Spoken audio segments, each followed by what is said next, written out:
How do our war memorials adjust to new conflicts and a changing world? This is a question that museums that deal with conflicts have had to face for their entire existence. And increasingly, it's been social changes which have been forcing museums to make new curatorial considerations. You're listening to Tall Stories, a Monocle production brought to you by the team behind The Urbanist. I'm Andrew Tuck.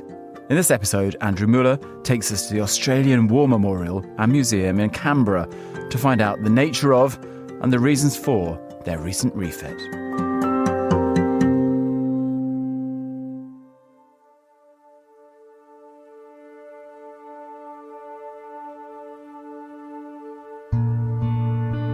Australians have been fighting wars since before there was an Australia. Aside, obviously, from the irregular campaigns waged by the early British invaders against Australia's Indigenous peoples from 1788 onwards, Australians were enthusiastic participants in many of the United Kingdom's imperial endeavours of the late 19th and early 20th centuries, around the time the original Australian colonies became a nation in 1901.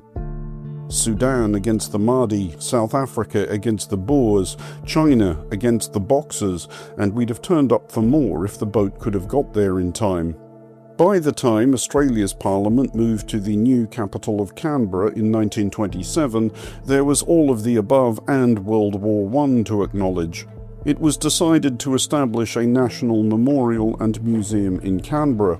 Work started in the 1930s, and by the time it was open to the public in 1941, there was obvious cause to wonder if it was going to be big enough. I went there pretty often in the late 1970s and early 1980s when I lived in Canberra as a kid, a reflection partly of the fact of being a military brat, mostly of the fact that in Canberra in the late 1970s and early 1980s there wasn't a lot else to do on weekends. I went back a few weeks ago, for the first time in ages. It was, in some respects, an underwhelming visit.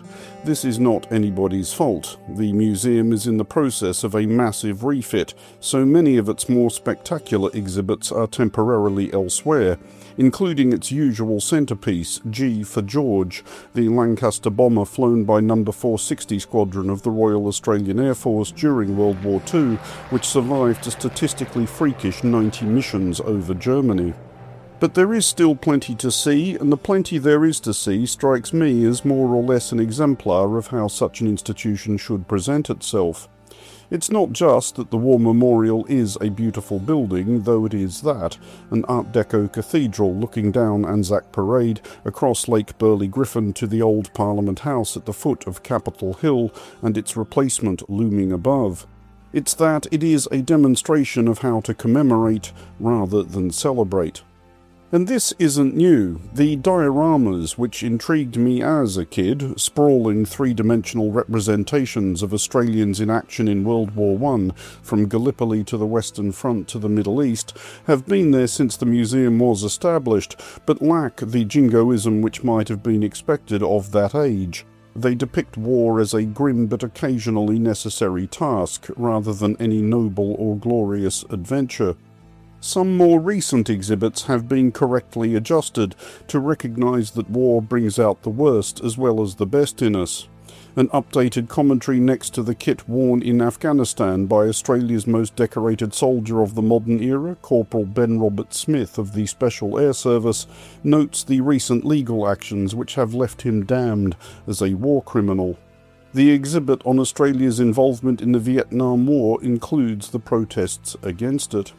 But heroism is acknowledged when deserved, whether the ingenuity, solidarity and forbearance of Australian soldiers imprisoned by Japan during World War II, or the indubitable dash cut by the 4th Australian Light Horse at Beersheba in 1917, launching what may have been the last successful mounted cavalry charge in the history of warfare.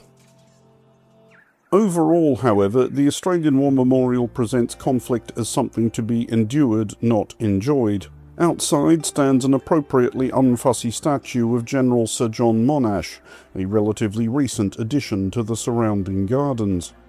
Monash was very arguably the finest commander of World War I, unarguably one of the greatest Australians of any era. though the sculptors Sarah Holland Batt and Charles Robb have adorned him with his formidable chestful of medals, they have dressed him in a suit, not a uniform. Monash, whose loathing of war was commensurate with his aptitude for it, would have approved.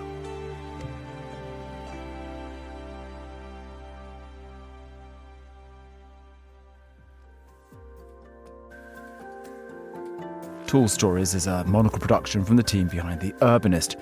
This episode was written by Andrew Mueller and produced and edited by David Stevens. Be sure to subscribe to the podcast to receive new episodes every week. I'm Andrew Tuck. Goodbye, and thank you for listening, City Lovers.